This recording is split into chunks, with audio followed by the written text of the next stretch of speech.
Good morning! So, today is Thursday and second day ng periodical test ni na Kuya Orion. So, yeah, hatid ko na siya. 54 na. So, paalis na kami nito. But, hindi ako makauwi agad kasi punta ako kina mama dahil sasamahan ko siya sa hospital para magpa-check up.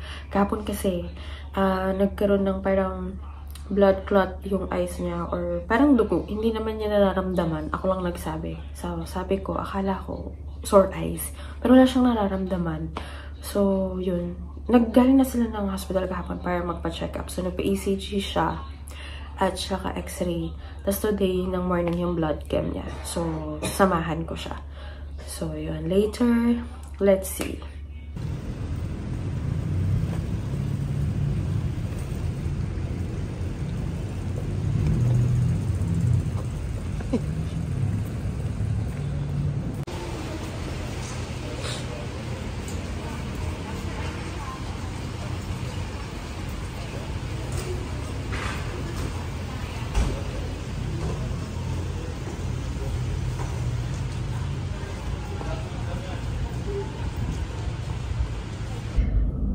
So, nahatid ko na si Orion doon sa may gate. May nakasabay siyang classmate niya, saktong pagdating.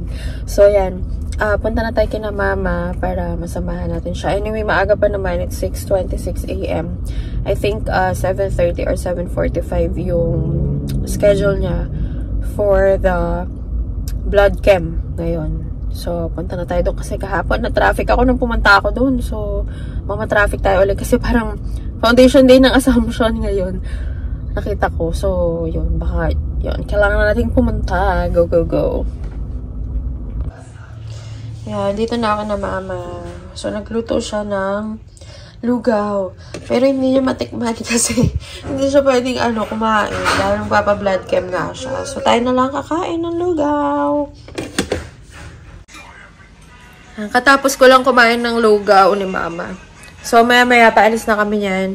Para kami ay pupunta sa sa Manabat General Hospital. Doon siya kasi nagpa-laboratory kahapon. So ngayon, doon siya pinapabalik siya dahil nga doon sa blood chem. Ayan. So kain-kain lang. Kain-kain lang. Nag-absent at masama daw pakiramdam. Ayun, kumakain. Ayun. Nawawala na yung red. Kahapon red na red din na. Tinan mo. Wala. Kahapon kasi mukha siyang sore eyes. Ngayon hindi na. Wala na. Baka lang yun. Napuwing ka lang. Hindi mo lang alam. Hindi mo nararamdaman. Hindi sabi ko. Hindi ka. Ayan. Dito na kami sa hospital. So, waiting lang kami kasi ginagawa ng request yung blood chem ni mama. Dito pala ako nanganak. Dito pala ako nanganganak sa mga 3 anak. Ayan. Sa breastfeeding area. Ayan, dito lang naman. Dito lang, tumalapit lang.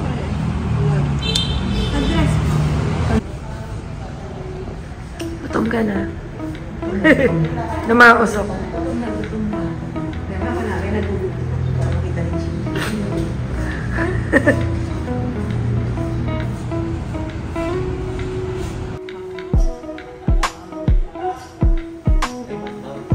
Nakauwi na ako pala guys and hindi na ako gano'n nakapag-video dun sa hospital. Bawal daw. Binawalan ako nung medtech. So, ayun. Na lang. Sabi niya 11 AM daw makukuha yung result. So, mamaya ipapakuha na lang ni mama yung result sa hospital. And then, bukas ata sasamahan siya ng kapatid ko sa cardio. Nagpa-check up. Ayun, yun lang naman. So, hopefully okay naman. Wala naman daw na siya. Hindi naman na daw siya nahihilo. Tapos sabi ko, kumain na siya. Kasi, yung last na kaya niya is 10 PM. So, sanay naman daw siya. Kasi parang oo nga, no? Parang okay lang naman. Buti na lang. At yung oras ng lab, ng blood chem niya is 8 o'clock. 7:45 or 8 o'clock. Kasi, parang natulog ka lang after dinner, gano'n. And then, morning, hindi ka lang nag-breakfast, ganun. Sanay naman daw siya na hindi nag-breakfast talaga. Ayun. So, yun lang. So, mamaya na, sunduin na ni Papa si Kuya Orion sa school. Yummy? Eggs? Yummy.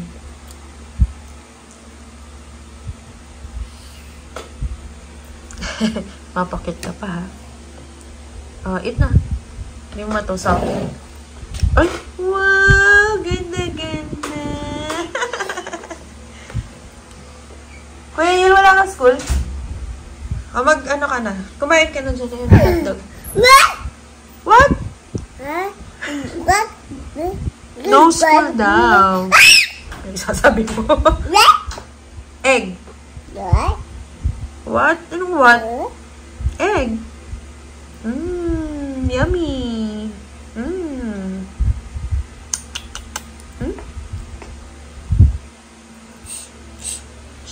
Si Kuya.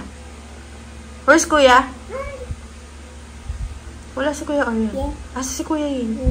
Yeah. Hi everyone! So for those who are looking or still deciding kung anong best na Onitsuka shoes sa mga first-timers. So ito, this is Onitsuka Tiger EDR 78. Mas makapal yung sole niya compared doon sa Mexico and other styles ng Onitsuka like yung Serrano. So i-compare natin. So ito yung EDR 78. Ayun yung sole niya. Ayan siya sa likod. Perfect din siya kapag mga long walk. So ilang beses ko na itong nagamit sa mga travel abroad. Hindi sumasakit yung paa ko. And ang ina-advise din kasi ng mga sales agent ay maglagay tayo ng at least 0.5 to 1 cm na allowance para daw hindi sasakit yung paa natin. So, yan. So, if bet nyo, magmakapal na lang kayo na medyas. Basta dapat meron daw allowance. So, ito pala yung Mexico. So, kung makikita ninyo, mas manipis ng konti yung sole niya compared dito sa EDR. Pero, parehas naman silang hindi masakit sa paa. Pero yun nga, if mahilig kayo mag-walking or mag-running, pwede nyo magamit itong EDR 78 kasi mas makapal yung sole niya. Ayan. So, magpasabay na kayo sa akin. Just message me. Yan lang. Good luck. Makinig ha, Orion.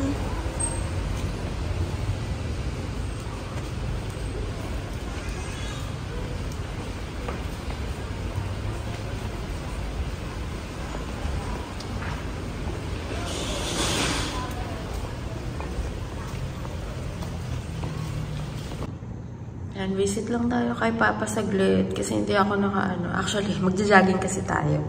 Sa si Chini, ayan, nauna nag-jogging dun. Yan, di ako nakakapunta pa. Ayan, ngayon lang tayo nakapunta. Tapos diniligan na rin natin yung orchids. Nakalbo na. Pero inuuwi kasi ni Mama tong orchids. So, okay lang. Okay, let's go. Jog na. And so, jogging muna tayo. Walking. Mataas na yung araw. It's 7:10. So, sinundo lang ako ng kapatid ko. Sabi ko, daanan niya ako kasi mag-jogging din siya. Galing siya ng Manila kagabi. So, sinama niya ako. Nakisakay na ako sa kanya. Hiniwan ko na kasing sasakyan sa loob ng school para hindi ko na siya kunin. Dahil ang dismissal ni na Orion ngayon, 9:40 AM. So, hindi na ako uwi ng bahay. Kasi pag umuwi ako, pag bumalik ako, diba? Sayang, wala ng parking. Ayan. So, ayan. It's so, buti na lang may mga park pa na medyo, hindi pa nasisinaga ng araw. Ayan. So, walking muna tayo. Yan. Starbucks muna kami. Siyempre, after mag-jogging. Starbucks. Diba? Tuwan-tuwa ako dito. Tinamay pala. Chili. Sa akin, chili. Sa kanya, chili. So, Japanese. Alam mo, gawin mo itong souvenir. Chinese pa rin. Ay, chili. Papakita ko talaga kay Orion yan. Kasi galit na galit yun eh. Kapag pag mali yung pangalan. Naalala mo yun dun sa, yung Zeus ba yun? Gusto niya talaga papalit yung pangalan niya. Oo, ano nga ba pangalan niya dun? Electric stickers pa sila. Ay, hindi. Tapos na. Shh! Dito ka! Ayan! Shh! 175 pa ito doon. So, ayun na nga, share ko na rin pala sa inyo, quick sharing lang about doon sa naging result nung blood chem ni Mama, yung check-up niya. So, kahapon, nagpunta sila ng hospital para ma-check para makausap yung doktor, para makapagpa-check up siya. Pero okay naman yung sa blood chem niya. Sabi ng doktor, so ang naging mataas lang sa kanya, normal naman halos. So medyo mataas lang sa kanya yung kanyang blood sugar, pati yung fasting blood sugar niya, pati yung kanyang cholesterol. Pero hindi naman sobrang taas. So sabi ng doktor ay manageable pa rin naman daw siya. Nothing to worry about. And then, yung ibang mga levels niya, yung iba, okay naman daw yung liver niya, and yung iba pa. Tapos, yung sa x-ray naman niya, kakatawa kasi sa nakalagay, may pneumonia daw, pero hindi naman siya inuubo or wala naman siyang ibang nararamdaman. So, clear out naman yun ng doktor. Sabi nung mga iba, bakit daw wala siyang maintenance? So, she's 67. And sabi nga ng mga doktor sa kanya, wag ka daw kukuha. So, kung hindi naman niya kailangan ng maintenance, wag naman daw kukuha. Kasi 'di ba, kahit papaano yung pag-inom ng gamot, it will affect our liver pa rin. So, yun. So, hindi siya nagpa-maintenance kasi yun ang advice ng doktor. So, doktor yung nag-advise sa kanya mismo.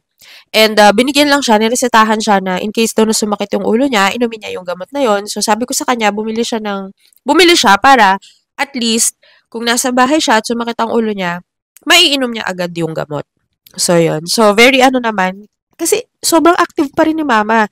So, palagi siyang lumalabas kasama yung mga senior, yung mga retired teachers. So, yun palagi. So, maganda nga na palagi siyang merong exercise dahil palagi siya nakakalabas, malengke, nagluluto.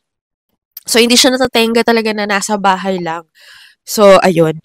And nag-worry kami ng slight kasi nga dahil yung cholesterol. Tapos sabi naman ng doktor, in-explain naman niya kay mama na yung cholesterol naman daw is merong good and bad cholesterol.